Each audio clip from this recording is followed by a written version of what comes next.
you must have a transiting planet or luminary activating your natal chart. This is my natal chart. Must be activating a planet in or ruling. In the first place, we look at the 5th house. It's the 5th house of speculation. This is the 5th house. The ruler of the 5th house, in this case, is Mars. That falls here in the 3rd house. The planet in the house is Venus, and this is Venus. Venus is in its own sign in Taurus, which would normally be considered to rule the 6th house because that's a Taurus house. However, with Joyce-Wehrman's work, she often considered trans-Pluto to be the ruler of the sign Taurus, and this is trans-Pluto here. We'll leave it at that for now. The 9th house, as the planet of gambling and luck, right here.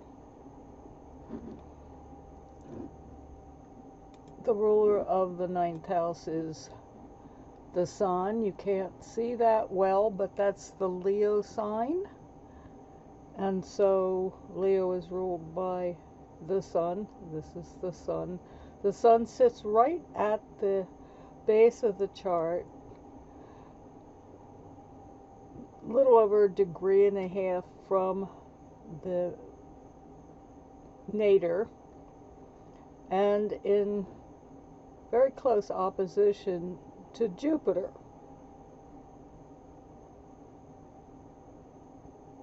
Jupiter is in the 9th house as a planet in the house, and Jupiter in traditional astrology is considered to rule Pisces, which is the sun's sign, and Sagittarius, which is the ascendant of the chart.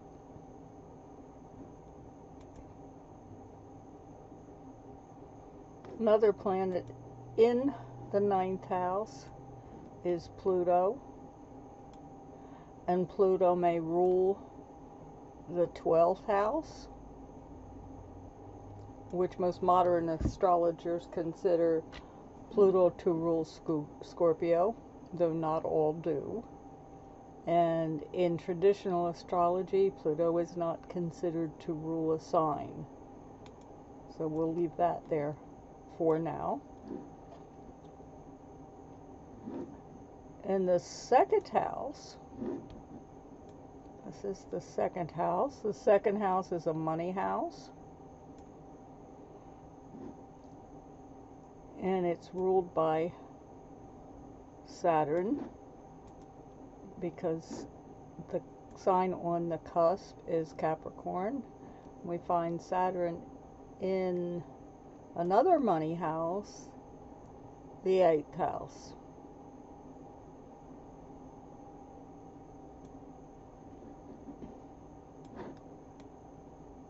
So we'll bring the 8th in while we're talking about it. Now, let's go back to Fortuna.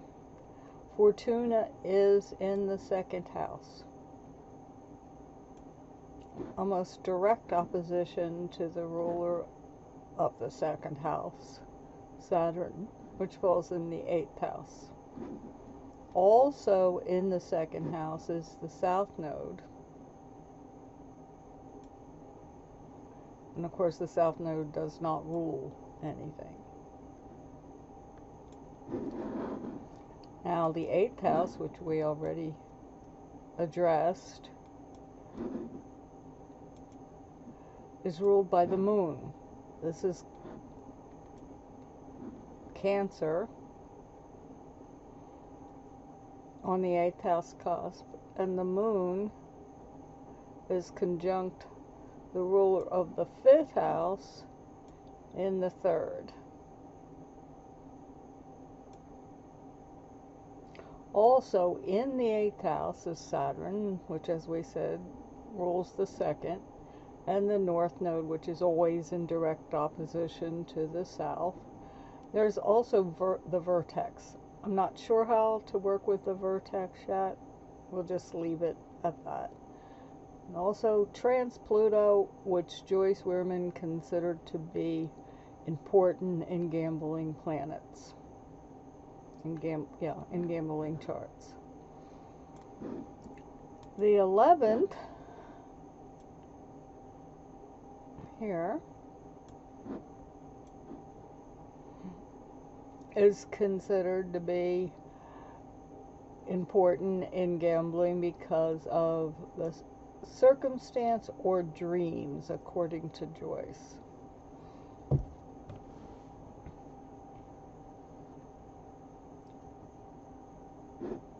Mercury is the ruler, Venus in the 5th house is the ruler of the 11th house, because Libra is on the cusp of the 11th. 11th also has a lot to do with your friends and acquaintances, associations, clubs, groups.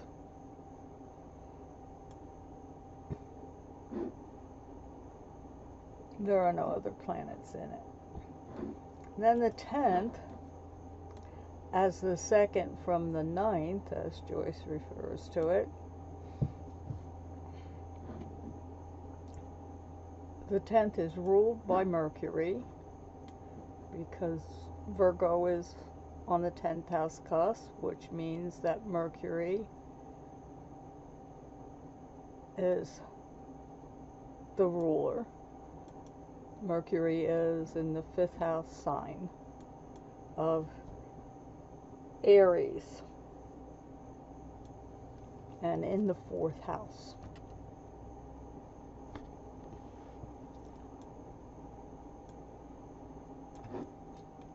Then we go to the Ascendant. The Ascendant, I have found, is extremely important in timing, at least in my chart, after having studied it for quite a long time. And the Ascendant here is in Sagittarius, with Jupiter, the ruler of the Ascendant, and by many people's astrologers' estimations would be considered the ruler of the chart by virtue of being the ruler of the Ascendant. And then finally, I find that the degree of the midheaven, in this case 22, Virgo 52, is very important. However, my own chart has the midheaven and Jupiter right together within minutes of degree or seconds of actual time.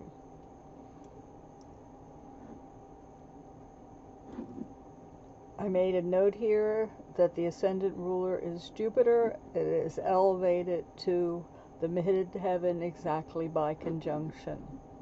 It is also opposition to the Sun, and the Sun rules the 9th house, and Jupiter is the traditional astrology ruler of the sign Pisces, and the Sun is in Pisces. One other thing to note is that Saturn and the Moon are in each other's traditional signs and would be considered to be in what's called a mutual reception.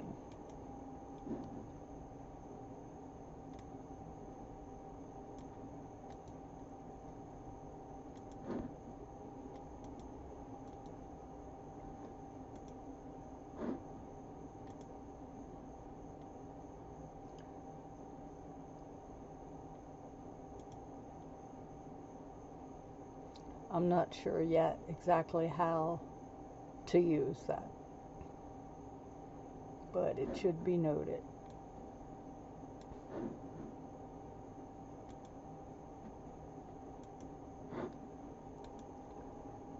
And that's the basic of Joyce's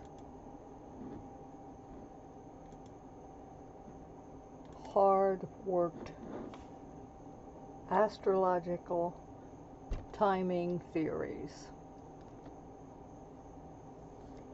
At some other point, I'll try to explain just how grateful I am to Joyce and how much her work has influenced my life.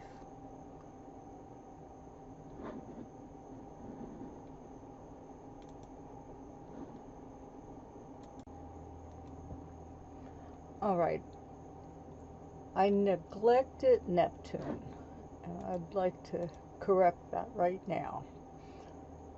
Neptune, it falls in the 10th house. This is Neptune.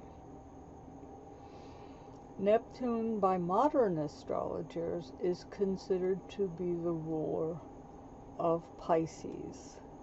And in this chart, Pisces rules the nadir, the bottom, very bottom of the chart, and the sun is in Pisces. I'm going to make a note here, though, that not all astrologers consider the outer planets, which includes Neptune, Uranus, and Pluto, to rule any of the signs. But that's not agreed upon by everyone, so I'm mentioning it here.